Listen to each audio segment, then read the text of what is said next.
په پاکستان اسلامي جمهوریت کې ټولو افغان کډوالو ورونو ته خبرتیا. لکه څرنګه چې تاسو ته بهتره معلومه ده چې د پاکستان د مرکزي او صوبایي حکومتونو د خوا څخه زموږ د هغو افغان کډوالو چې کوم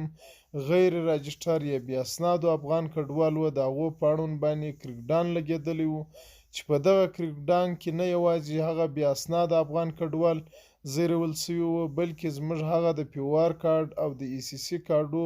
هولډرز یا درلودونکي افغان کډوال هم نیول سوي، تاڼو ته وړل سوي او دارنګه اف آی آرونه پر کاټ سوي وو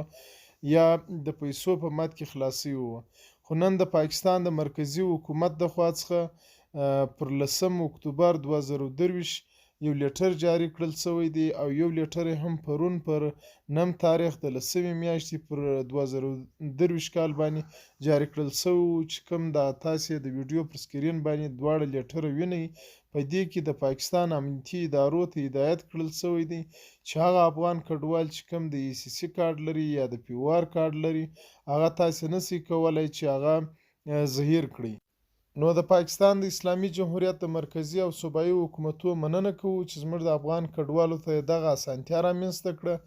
یوه هیله او غوښتنه د ټولو افغانانو د پاکستان د اسلامي جمهوریت څخه دغه ده چې د هغو افغان کډوالو اړوند هم نرمښت او اسانتیا رامنځته کړي چې هغه غیر راجسټر او بې اسنادو وي. مننه.